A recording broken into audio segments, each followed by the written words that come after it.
Ember Esports, what is up, everyone? It is your boy Huey Yoshikage, and we are here for ESL Emerald Week 1 Spaghetti Spire versus TPO Misfits. We are here for a best of 3, and I am with my boy Isaac's Cast, and we are ready for such a banger of a game. How are you today, my boy Isaac? I'm doing great. It's always wonderful to be back again for day 2 for the first ever week of Ember League in general. This time, as you mentioned, it is a Scorch League, the Emerald level league for TPO Misfits and Spaghetti Spire. And for this one, one thing I did like, as I do like talking to teams as much as possible, that the TPO Misfits, they said that their name is very much not a lie, that they haven't even scrimmed together up until this point. So they're it's fun when you see teams do things for the first time and try to figure things out on the fly. No, it is really good. If you are just catching up with us and you weren't here yesterday, we did have our ISBG League yesterday with Forge Esports Vanguard versus Final Boss Pup Patrol FPPP. Try and say that 5 times fast. Dominated game 1, but FEV reverse swept. Really good one to a 2-1 closeout. So I'm excited to see where we're going to go here because we are that next level above. We're on that upper echelon, So we are in the Emerald League. I'm excited to see where these guys kind of show off their higher league. Well, one major difference in comparison to yesterday as well that should be mentioned is that we are fearless in a Scorch League. So that'll be something to look out for. One thing that I keyed in on was Linksy, and really a big fan of that Urgot. Might be something that could come up potentially, and it's one of those things that you see people in fearless formats who are just like synonymous with that one champion, how they can evolve around that, or how the drafts are shaped up for inside of like Spaghetti Spire. Do you give it to Linksy game 1 knowing that if he takes it and he performs well and he'll just never get it again? Do you ban it every time and like force out that ban? It's a unique dynamic that comes up when you have one tricks in Fearless. Fearless is always an interesting take, and I always enjoy that there's always multiple ways to kind of go through and kind of figure out what is the best way to handle it. Do you just take the Urgot knowing that you don't play Urgot, or do you have the counter set up for it? Either way, I am excited to see where we go. Do you know any other players that we should be keeping our eye out? Keeping our eye out, Pineaholic is one who I've seen around in multiple different leagues for quite a while. I think you're talking about experience. You really can't go wrong with Pineaholic on the side of Spaghetti Spire. Fairly reliable. Big fan of mages. Any mage, throw them on it. Okay. Most likely won't get a bad result from at the very least. Honestly, with mages in the mid lane, speaking of mages in the mid lane, I think right now, what are some of the hot picks right now?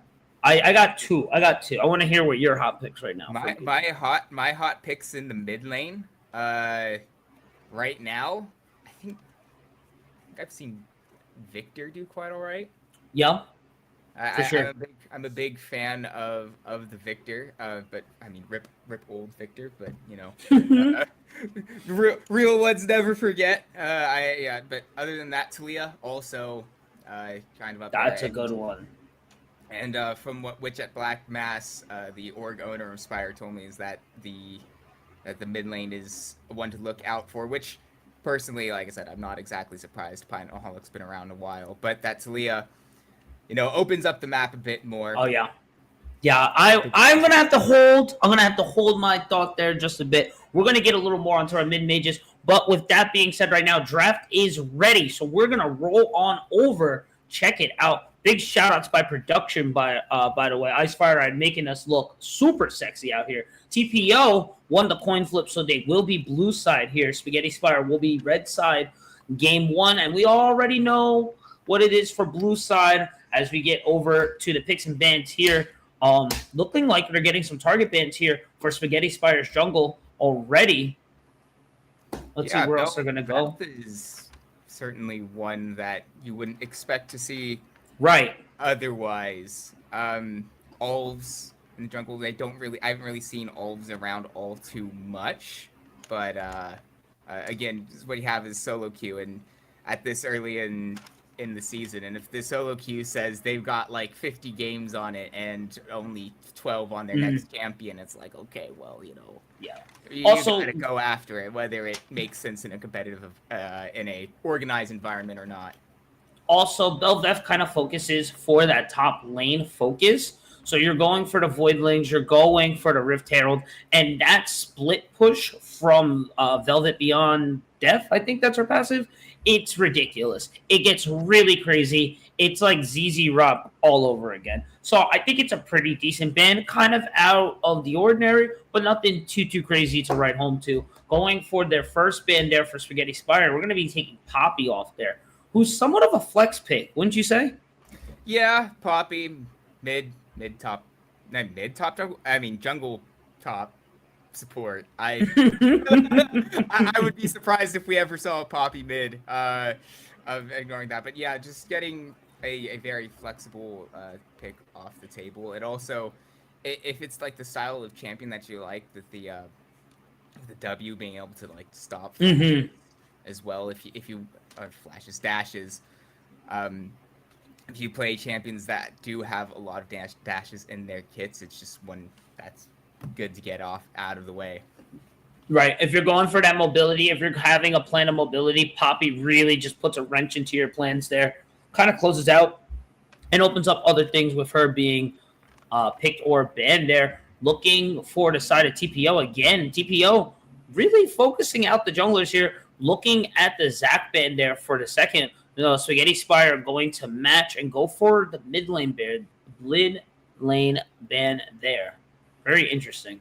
Yeah, Hui as a ban away is a bit odd. I didn't really see much from Orion that would suggest that they played Hui, and I don't really think. I mean, it's not a bad champion. I don't think you really go wrong with like picking Hui, but I don't see like necessarily how much of a priority, like where the priority comes from Spaghetti Spire of taking this one away, but nonetheless, it's their choice. I mean, it could just be a personal preference from the players where it's like, I don't like playing against this, just get it away. It's pretty difficult to play into a very decent way. So I mean, Hui is, I would say he's to put him not in the meta is kind of weird, but he's definitely up there. But I don't think he's just talked about more. So I don't think it's too far out of the norms of possibility or the realms of possibility of taking out said champ there. Pantheon is going to be the third one, and that's going to be closing up the first round of bans there for Spaghetti Spire. Focusing on their top and their jungle flex picks with that mid Hui ban. TPO finishing off their round there with Maokai going to be banned. A lot of junglers and noticing a lot of AP tanks being taken out there. So seeing if TPO Misfits has some kind of game plan there as we start to see the champs to get locked in on both sides. Spaghetti Spire locking in on the MF.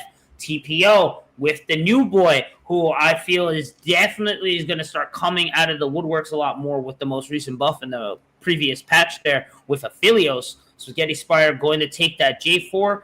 Somewhat of a flex, but I think it's safe to assume that that J4 will be going into the jungle for Spaghetti Spire. Yeah, I think if you're going to be blinding roles, ADC and jungle are pretty fine. Aphelios B1, don't know if I'm necessarily the hugest fan of, but we mentioned the Urgot. There it is. There it is. Picking so, you mentioned you're not a big fan of the Aphelios. First pick or Aphelios all around generally right now? I think Aphelios' first pick kind of forces you into either picking Braum or Lulu. I mean, true. If you B1 Aphelios, you unless if the opposite, if red side, or I guess Spaghetti Spire in this case, literally just decides we don't care and doesn't draft. But I mean, obviously they picked the Jarvan and the Renekton as a response, which makes sense into an Aphelios. But like I said, if you go Aphelios B1, you're kind of shoehorning and like telegraphing what your support pick is going to be this early on. And, you know, it's not the end of the world. It's just a bit, maybe could be a little bit better. Maybe a little overconfident there for the bot lane, kind of showing your cards a little early. Perhaps. Okay. I mean, at the very least, Braum into Misfortune isn't all that bad. As we get through the next phase of Banzo, a lot of targeting towards that mid lane with Nico, Talia, Vhagar, and Amumu going out. And, well, we're talking about mages. There it is. There's Syndra, one of the all-time classics. I love Syndra is back. And like I mentioned, I knew we were going to get back to my last thought process there. I love Syndra right now. I feel Syndra is such a strong pick into other mages as well, too. The control from the orbs, the damage, just overall greatness all the way through. You also get a little bit of scaling as well, too. I think we're going to get matched there with the Ziggs. So if we're correct, right, and it is Syndra Ziggs, how do you feel with that mid lane matchup?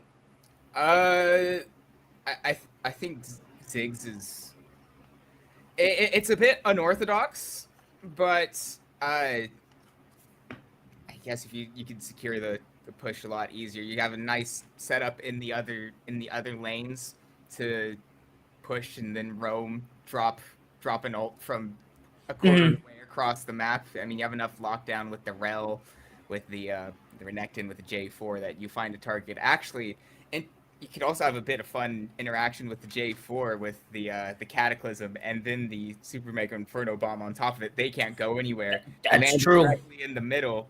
But we have now loaded onto the Rift. Here's a great thing. We don't have a spectator delay here. Out in Everleague, baby. And we're straight into it for the Ladies first ever match of the Ember Scorch League. We are here for game one. TPO will be blue side. Our Spaghetti Boys will be on red side. Gonna look over at our masteries here, see if we see anything out of the ordinary, see if we see anything too crazy. Press the attack on the Urgot. A little out of the ordinary, but nothing too crazy. First strike on the Syndra, though. Kinda weird, no? Yeah, into the Ziggs, that seems a bit strange. Mm-hmm. If it was into something a bit shorter range, I could see the angle. Yeah. But yeah, no, I disagree, and if I had to guess what happened, habit is something that I think True. It's a lot easy to get into when you've played like however many hundreds or thousands of games, and you go, oh yeah, this is just the rune page I run, and then you forget that you're playing into Ziggs, especially since Ziggs isn't necessarily the most popular champion ever. Right. As we do go and check, J4 does get a cheeky vision over on to the enemy Raptor side, so they will be able to get some tracking information on to where Zin goes. But unfortunately for our blue guys, nothing for their side there. So J4 will be able to farm without impunity and kind of be able to kind of start setting the pace here. With both junglers on opposite end, where should we see these first ganks go, respectfully? It'd be funny, especially if J4 went straight to this top lane and the level 2 gank flag drag the knockup. I mean, some out of setup with the Renekton. I doubt it, and yeah, he's not moving around, but I am honestly not surprised we're not really seeing a level 2 kind of cheeky flag and drag. I think the level 3 is also fine as well, too, as we do check over to the bottom of our Spaghetti Boys. Spaghetti Boys starting to get that level 2 early league advantage there. Going to push our boys in blue back just a bit as we start to see a little bit of a gold lead start to kind of climb up over for our Spaghetti Spire boys. Not much to write home, but the CS is starting to land. The CS is starting to land, so that means the levels are starting to land, and those early level advantages mean a lot, especially where we're at in the Emerald League. I think it's a little bit too early to make a huge deal about 3 minutes in. There's a reason why the the goal difference at 3 minutes isn't necessarily the most common one Oof. out there. Nice trade there from Aphelios there. And that final bit of the queue, bit of a fun interaction that I noticed was that the second part of the empowered auto attack on the Gravitum Q there does a little. This counts as the auto attack, and it pulled out that stun, which gave the extra damage, and you know, helped secure that nice trade for the side of TPO. We'll take a look at the junglers opposite sides of the map still, despite that extra knowledge. Not really going to choose much, and just wait a little bit to start any sort of nonsense. I do see that cheeky ward placement there over for ALVS2. Gonna flag drag his way over. Ooh, as we get over to the top side, Lynxie's gonna find a good pull there. Big damage out of the shotgun knees. Gonna force Moonshot to kind of have to start respecting the crab god up there.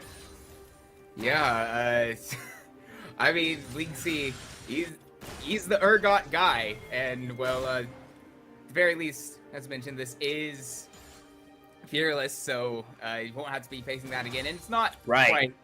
Maybe it's a little bit too soon to call that a huge deal, but hold on, Alves is here. Oh, Woombot trying to find an opening, gonna flash open, and not gonna be able to get the stun there, but the stun's gonna land there. LVS gonna take a tower shot there. 8,000 is gonna come for the approach, the flash going over, and this is looking good for TPO. First blood gonna land over for our boys. Wormtongue trying to hold them back for as much as they can. The double kill's gonna land, and the spear's gonna force the flash out of Sin Ghost as well too. That's gonna be a free 2 for 0 on the bot lane. TPO looking kind of nice out of the gate. Wait, we're not over just yet. Good read there. Gonna catch Spygo's trying to get that ward there. Orion with the gank as well too, and blue team just like that claims the feat of warfare. Yeah, it was just, you know, too far in from Spaghetti Spire. They got the flashes out of the bot lane. They got the summoner spells. I think at that point you just need to realize take the win where you can and not try to push it any further. As you mentioned, the 2 tower shots that dropped down onto Alves really helped out with that counter tank going the way that it did, and also on the back end, Sicko goes just, you know, you lost the fight. Just calm down. Just back out. Orion. Gonna get caught out here. Gonna get pulled back there. Not gonna get the super mega death ball dropped onto their head. They're gonna flash over the wall, and I think they actually get away with their lives there. They do trade the flash, but I'll trade flash for my life any day of the week. Yeah, very good roam from Wormtongue setting that up. Really, no notes other than maybe alt location from Final Still, well played. Yeah, as we look over onto it. Oh, Lynxie gonna land a 6 there. Big damage there. Gonna drop the ult. I don't think he's gonna be able to survive until the execute. But here comes 8,000 helping out Moonshot. I don't think the health is gonna be enough, and that's gonna be a killing spree for their jungler.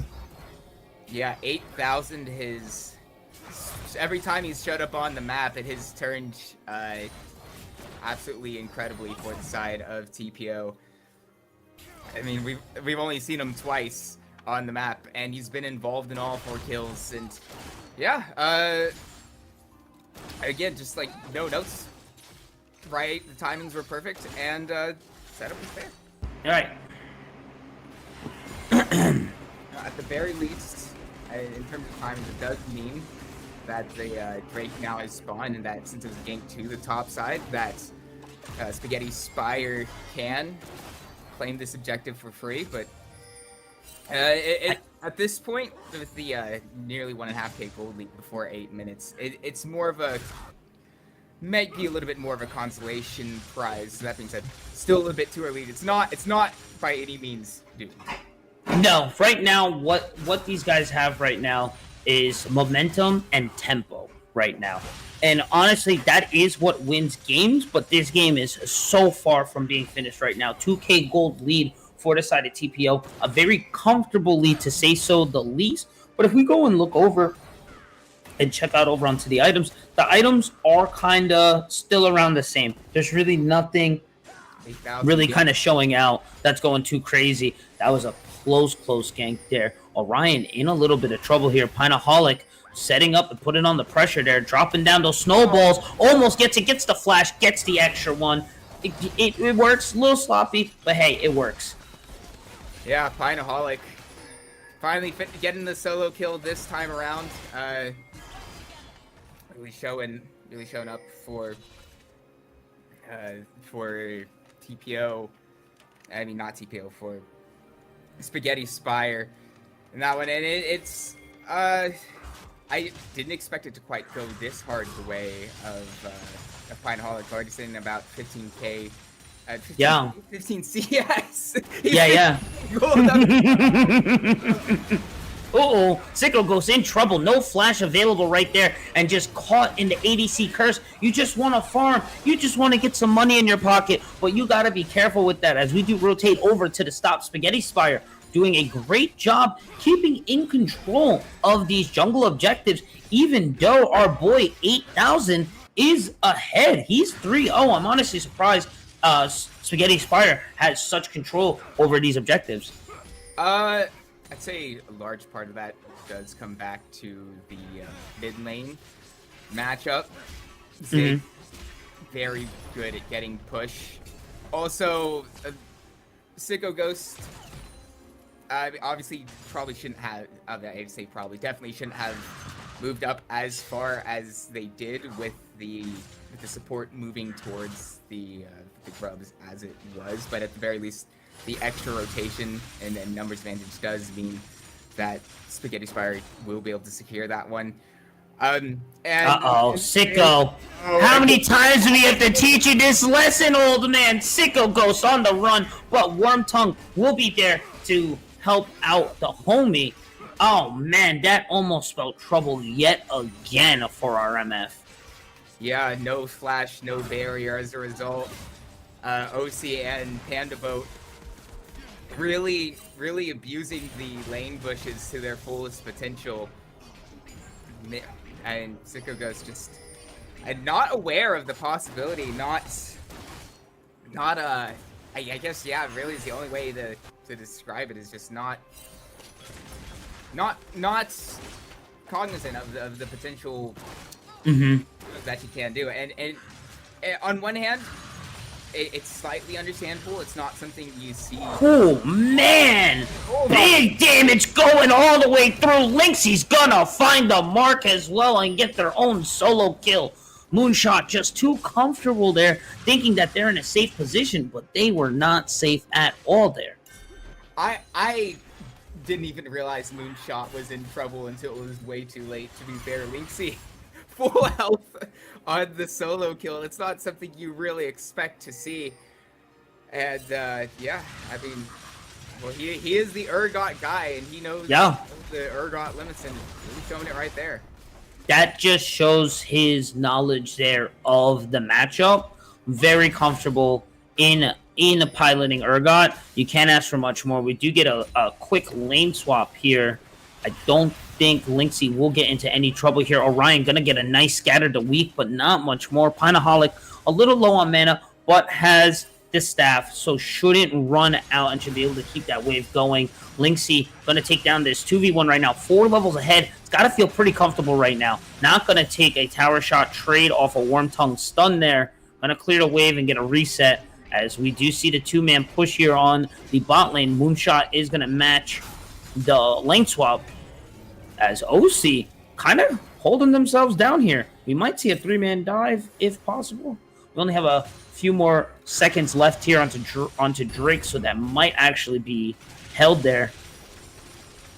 As the plates, TP coming in. Lynxie gonna get a good call there. Gonna get the information there and be like, hey, I need some help here. Orion is going to be the homie that comes in to try to help out. As Moonshot is gonna take some damage there. Just trying to hold back this Aphelios and Braum combo.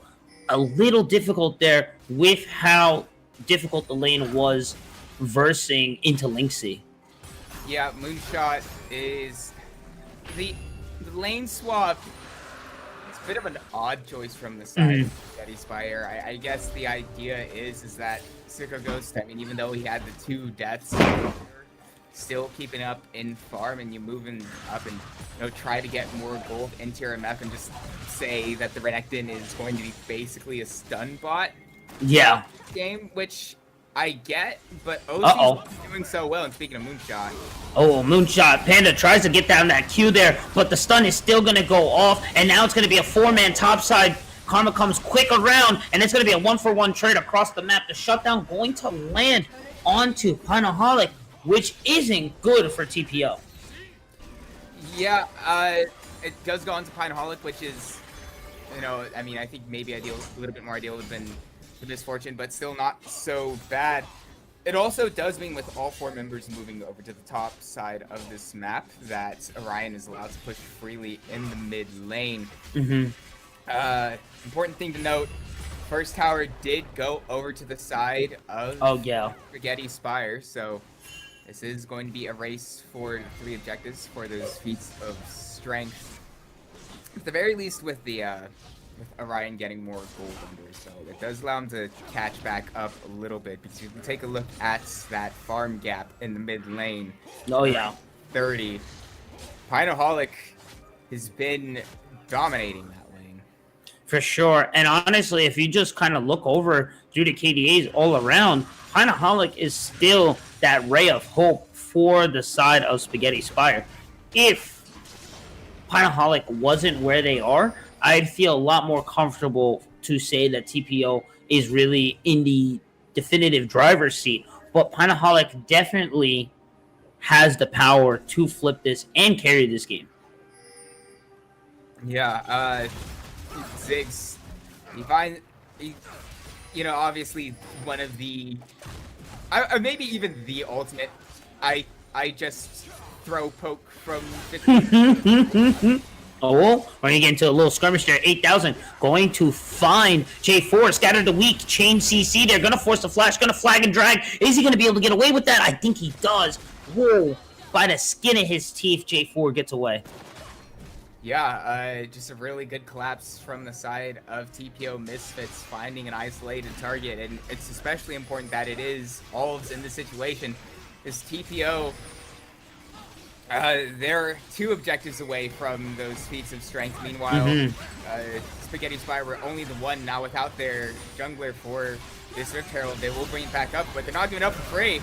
Wormtongue going in. They're going to drop in the Magnet Storm. It's going to make it rain over onto the back. The bullet time going off. Damage coming from the side of blue. And it's finally going to be enough. The TP going to come in over from Moonshot. He's going to be able to find a Philios there. The Cataclysm onto the back line as well, too. This is looking like Spaghetti Spire's comeback victory. And it is with the 2-1 right there. Bringing them that much closer to bringing this game to their side. As we have the 4-man push over into the center. They got to kind of respect it there. They also got to respect that Pinaholic's passive. They don't want that mid tower to fall any lower than what it is. Yeah, even though TPO are the one who managed to pick up the Rift Herald, they do lose the fight, which does bring the gold a little back more over to the side of Spaghetti Spire. Oh, Orion, wait. I know he's fine, and actually that'll be the mid tower going down, because you mentioned there's something that they were hoping didn't happen, and obviously mid tower going down. So as open up the map, all of that much more over to the side of Spaghetti Spire.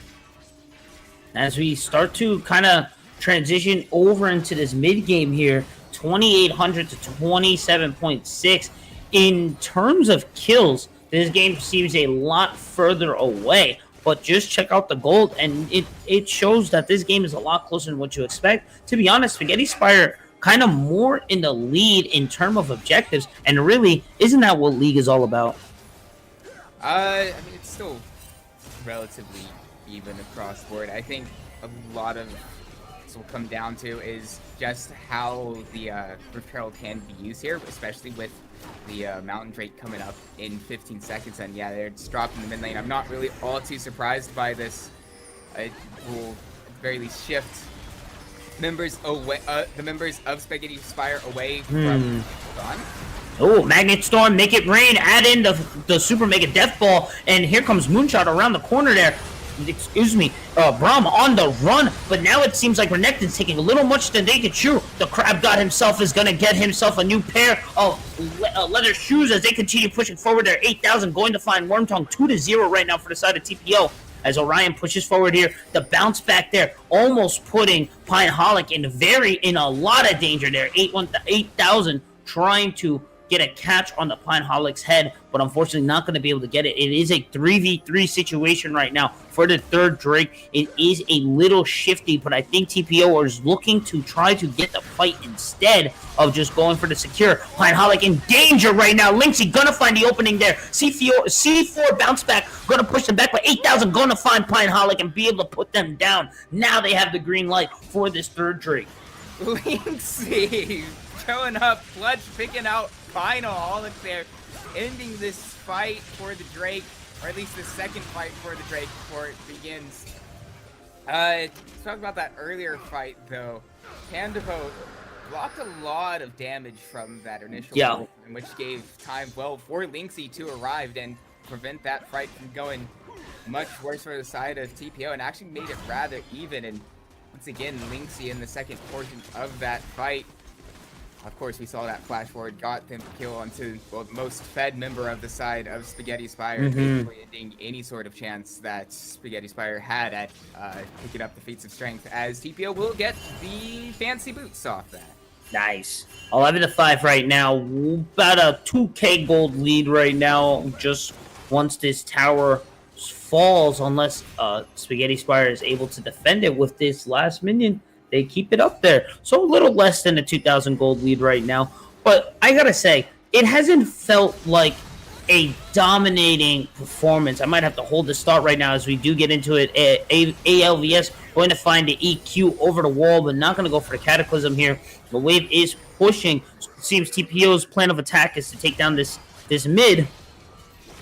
As it goes, and it crumbles down to the ground. Now there's a 4-man push into the mid, and might just get a pause here. As I wanted to say here, it seems that PPO has a lead, but it's not a dominating lead. This game has been very back and forth the entire time, and honestly, even where we still are, it doesn't seem like Spaghetti Spire is completely out of this game. Not completely. Obviously, a few of those earlier moments were not ideal, but yeah, Spaghetti Spire for the most part have managed to slow the bleeding with how that early game went. I think Renekton, well, not necessarily the most. Don't worry about it. It's all right, guys. If we get behind, right. like I mentioned earlier, he still can be that stun god if he can, and that's a large part it comes down to is setting up this misfortune with the one big bullet time, and Pineholic landing, you know, the Mega Inferno Bomb can do a surprising amount of damage. And so, you know, the fact that they've been made... Wow! Nice EQ Cataclysm lockdown. Orion going to immediately flash out of danger there. It is going to be two ults there. Almost said special. Sorry about that. And we do rotate for the topside Atacon. I don't know if I feel as comfortable for Spaghetti Spire. I think this is a great call for the side of TPO. Cataclysm is down and the Mega Death Ball as well. So if they do force the fight there, you are down two of the big ults that kind of make Spaghetti Spire's composition all that well there. Hannibal just holding the wall there. Bullet time finally going to land there. He's going to get the knock up there. 36-28 somehow, some way. SS finds a way. They are able to get it. That's going to be 2 for their side. That's going to be 3 for their side. And this might be the Ember Ace for the side of Spaghetti Spire. Somehow, some way, they flip that 2 ults down. They not only they managed to get the fight, also stole the Otacon. Welcome to Emerald. The objective steals in Ember League so far from yesterday and today. I obviously at some point I had to go back and like watch again, like how 1,000 just didn't manage to claim that. There was, I mean, Alves was miles away nowhere in, and it was down to 127 HP, so it must have been maybe an early smite from 8,000, or, I mean, something went direly wrong in the end there, but still, the Sicko Ghost waited quite a while on the bullet time as well, waited for that Unbreakable to go down from Panda Boat to ensure that in that choke point, the bullet time could get the most amount of value as possible, and we saw how much that Sicko Ghost can do in these fights. Obviously, those first 2 deaths were questionable, but other than that, Sicko Ghost has definitely been on point, and especially so in that Otacon steal. Oh yeah, as now, Spaghetti Spire, like I mentioned, were a little far behind here, but now finally has a somewhat of a gold lead advantage here. Panda taking a lot more than they can chew. Bullet time going to land. He's going to force the flashback. Knock back is not going to be enough. 8,000 is going to get caught in the Cataclysm. Now he's going to get caught in this tiny hallway on the rotation here. Scatter the Weak going to help the stun there. ALVS now going to get eaten by the Urgot. Now it's a 1-for-1 situation on both ends there. Lynxie pushing forward here. Moonshot also joining the fight as he pushes forward. Slice and Dice going through. There goes the damage. Moonblast going to have to ult there as 8,000 going to go forward there. That's going to be 2 over for the side of MF there. Gotta respect the damage there. Bloodthirster and that Reaver really showing up right now. Yeah, Sicko Ghost is now fully online, doing quite a bit of work in these last 2 fights. Finalholic also no slouch there. It almost looked bad for. Oh wait, Orion. Oh man, wow. Orion with the evil setup trap there. Gonna be able to push forward and gonna just see for Mr. Panda back just a bit and get away with yet another solo kill there. Red team gonna secure the 4th drink of the game here. 2-2 tied in terms of dragons as we are now weaning down these last seconds as Baron will now be spawned. Yeah, the second Drake for Spaghetti Spire, I mean, at the very least, I mean, the really only thing to know about that is that it means TPO Misfits don't have soul points. If we take a quick look at the gold, though, it didn't just the last 4. Oh, wait. Uh-oh, as we go over onto this fight yet again. 8,000 trying to push forward here. Wormtongue gonna get a mean Magnet Storm. Add in the Cataclysm yet again. The bullet time isn't there. The damage for the side of Spaghetti Spire just coming in a little late there. Now they're just getting melted. But Psycho Ghost on the back should be able to start picking it up. And you start to see it. The triple kill coming all the way through. Double kill going to match over for TPO. But that is still Spaghetti Spire's fight. I honestly thought for a moment that it was just too early from Wormtongue to go back in on that. The team was a little bit too far away. Lynxie was arriving. But it turns out the damage is just there from Sicko Ghost at this point. The 2-item power spike for the Misfortune. Apparently, I mean, obviously, it's one of those moments that is quite good. Apparently, they won't actually be able to get the spare, and health bars are just a little bit too low. But,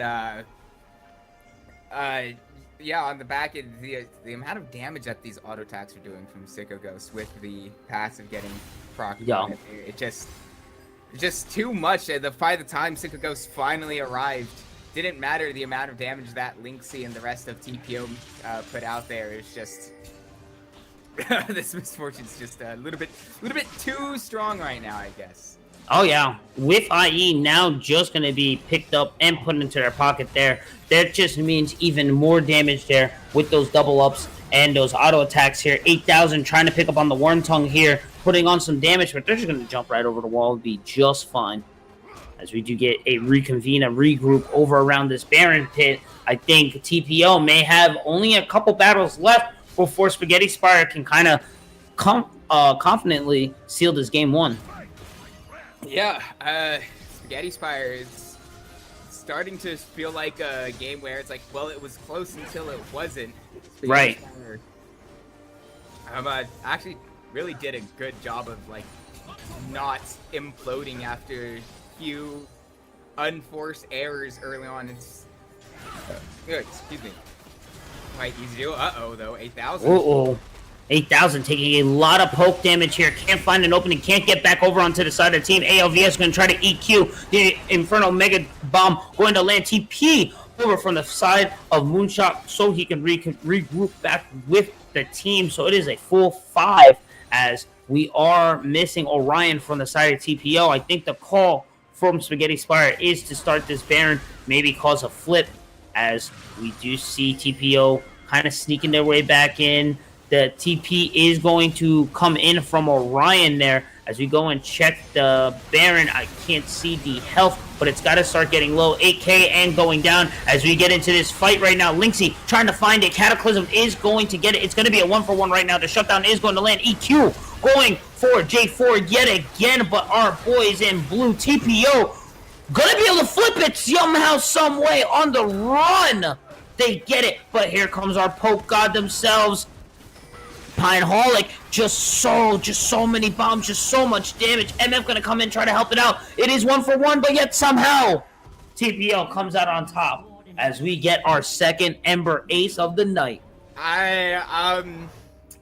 It was a little bit overambitious from Pineholic. I think he saw the low health bars on, and then I thought he just saw red. Walking into let me put it this way. Walking into melee range of the Xin Zhao as Ziggs for any reason is not recommended, and I think that was mostly the turning point. The fact that it almost worked, I think more so goes to say how much gold this Misfortune and this Ziggs do have, and how much damage they have under the belt, more so than a few of the mechanical decisions there. Oh yeah. It was I think it was just one of those, you know, you get into a fight, you just see red type deal. As we do get into another skirmish yet again, Wormtongue trying to find a knock up there. Not going to be enough though. Moonshot gonna slice, gonna dice, gonna stun. The knockup going to land over for Panda, but I don't know if it's going to be enough. The Infernal Death Bomb going to land there. Orion going to find a Moonshot, but that's going to be 2 for the side of SS. Now it's going to be 3 for the side of SS as they continue pushing forward here. Wormtongue trying to catch down this Aphelios. Aphelios going to be able to put them down though, but that's still going to be an SS win on that fight. Optics aside of saying an SS win, moving around, but yeah, no, Spaghetti Spire did a really good job of waiting around, baiting out the cooldowns of TPO, and once all those are gone, their buttons are just a little bit stronger at this point, and now with that third Drake going on to Soul Point, just gives another extra point of pressure coming in the next 4.5 minutes. Especially if they can keep the Baron alive for that long, if they can ensure that they can split pressure, they can very easily force an objective trade. And either way, if they trade Baron for the third Drake for TPO, I think that's fine, and vice versa. If TPO went the Baron, trading that for Soul is equally fine, because I don't really think TPO at this point, or at any point in the next 4 minutes, should be at a point where taking Baron is a game-ending sort of play. Yeah, no, I'd have to agree with you there. Honestly, from the side of TPO, not letting that Dragon Soul proc or kick, I think is really the best call there for them. I don't think dancing around Baron's really going to solve too much. They have 2 Earth Drakes locked in underneath their belts. All those extra resistances is going to make it that much harder to get through the front line, let alone hop on the back line and pop them before they get popped themselves. Yeah, just sit around and wait. Spire is still importantly up and on the table, so it is something that we can still play around. Some of these 2 teams do need to be cognizant of. Luckily, teleport's available for all sides across the team, and well, at the very least, hold on, Spaghetti Spire, they're starting this? This is a bit crazy, no? I don't know. We're ahead right now. We kind of want to force the agenda. We have the tempo. We have the momentum. Force them to play our game. We want to play around Baron. We have them roll around Baron. We clear out the waves. We reset. We're still making gold. They're still kind of a puppet to our tune.